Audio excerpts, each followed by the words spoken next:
Bom dia, amados! Que a graça e a paz do nosso Senhor Jesus seja com você e com a sua família nesse dia. Glória a Deus, aleluia! Eu quero encerrar hoje a história da terceira viagem missionária do apóstolo Paulo.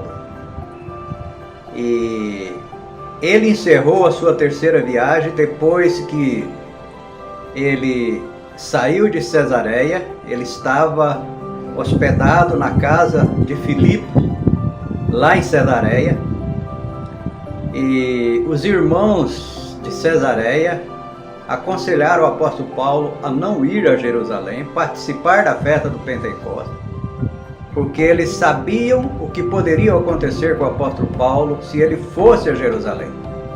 Mas o apóstolo Paulo, ele tinha uma missão: visitar a liderança da igreja primitiva, relatar para eles todos os acontecimentos dessa terceira viagem e levar para eles as ofertas que foram recolhidas nas igrejas, tanto da Ásia Menor, como da Europa, como da Grécia. E o apóstolo Paulo, então, sai de Cesareia e vai até Jerusalém. E lá ele se encontra com a liderança da igreja primitiva. Foi exatamente na casa de Tiago.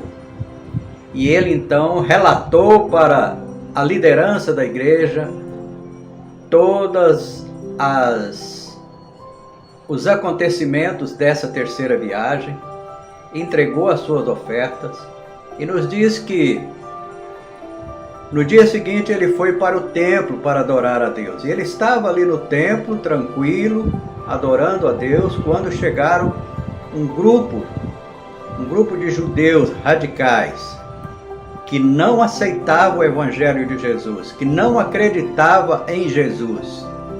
E eles, irados, revoltados, pegam o apóstolo Paulo, arrastam o apóstolo Paulo para fora do templo e começam a espancar o apóstolo Paulo. O objetivo deles era matar o apóstolo Paulo.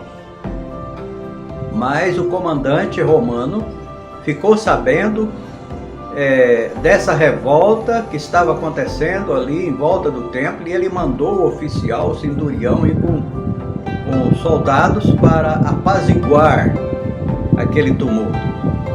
E nos diz que quando os judeus viram soldados romanos, eles então se acalmaram e o oficial então prendeu o apóstolo Paulo e levou até o comandante Lísias. E o comandante aconselhou que Paulo deveria ficar guardado e protegido dentro da prisão, para que ele não fosse morto pelos judeus. E no próximo devocional, então, eu vou comentar o que aconteceu com o apóstolo Paulo depois que ele foi preso lá em Jerusalém. Ok? Eu aguardo você, então, no próximo devocional. Um beijo no seu coração, fiquem todos na paz do nosso Senhor Jesus e que Deus os abençoe abundantemente nesse dia. Amém?